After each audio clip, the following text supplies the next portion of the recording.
দেশের আলোচিত সমালোচিত এক নাম দুবাইয়ের স্বর্ণ ব্যবসায়ী আরাফ খান। পুলিশ হত্যাকাণ্ডের পলাতক আসামি আরাফ খান আবারও আলোচনায়। এবার সংযুক্ত আরব আমিরাতে বাংলাদেশ কার্নিভাল নামে এক সাংস্কৃতিক অনুষ্ঠানে তিনি তার দলবল অনুষ্ঠানে ঢুকতে না পেরে উত্তেজিত হয়ে হামলা চালান। সেই ভিডিও সামাজিক যোগাযোগ মাধ্যমে ছড়িয়ে পড়লে তা ভাইরাল হয়। জানা যায়, চলচ্চিত্র প্রযোজক আরশাদ আদনান, বাংলাদেশ কনসুলেট দুবাইয়ের consul general BM Jamal Hossain সহ বাংলাদেশ কমিউনিটির বিশিষ্ট ব্যক্তিরা অনুষ্ঠানে উপস্থিত ছিলেন। সেখানে আরাফ খানের প্রবেশ নিষিদ্ধ থাকার পরেও জোরপূর্বক অনুষ্ঠানে ঢুকতে গেলে নিরাপত্তা কর্মীরা তাকে বাধা দেন। এতে আরাফ খান ক্ষিপ্ত হন। সাংবাদিকরা চিত্র ধারণ করতে গেলে আরাফ খান উত্তেজিত হয়ে যমুনা টেলিভিশনের দুবাই প্রতিনিধি মেহেদি রুবেলের উপর হামলা করেন। এতে মেহেদি রুবেল আহত হন। এ সময় অন্য সংবাদকর্মীরাও লাঞ্ছিত হন।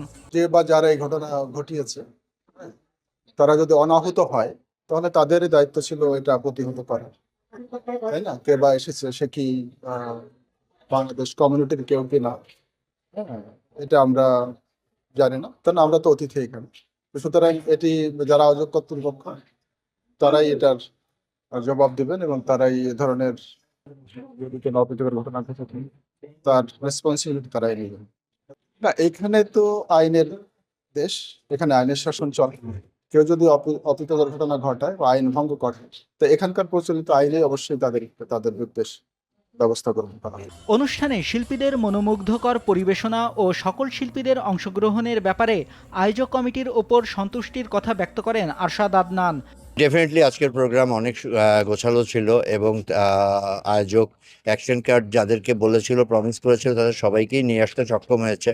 সো আমি বলতে চাই যে আজকের প্রোগ্রাম শতভাগ সাকসেসফুল। এটা দিয়ে স্টার্ট করলাম আমরা, দেখা যাক নেক্সটে আরো সামনের দিকে আমরা আরো প্রোগ্রাম করবো ইনশাল্লাহ।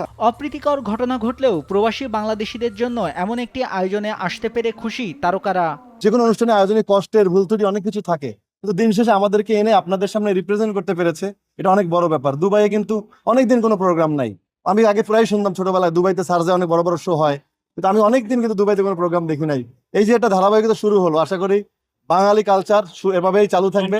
বাঙালি শিল্পীরা আসবে, আপনাদেরকে আনন্দিত করবে, উজ্জীবিত করবে। আপনারা সেই আমাদের ভুল ত্রুটিগুলো অ্যাভয়েড করে আমাদের ভালো জিনিসগুলো তুলে ধরে দর্শকদেরকে আরো আমাদের এখানে আমন্ত্রিত করার চেষ্টা চালিয়ে যাবেন। চলচ্চিত্র পরিচালক অনন্য মামুনের উদ্যোগে বাংলা কার্নিভাল নামে সাংস্কৃতিক অনুষ্ঠানে ঘটনাটি ঘটে। ঘটনার প্রসঙ্গে কিছু না জানিয়ে অনন্য মামুন সাংবাদিকদের চোখ ফাঁকি দিয়ে ঘটনাস্থল ত্যাগ করেন। নিউজ ডেস্ক, দেশ টিভি।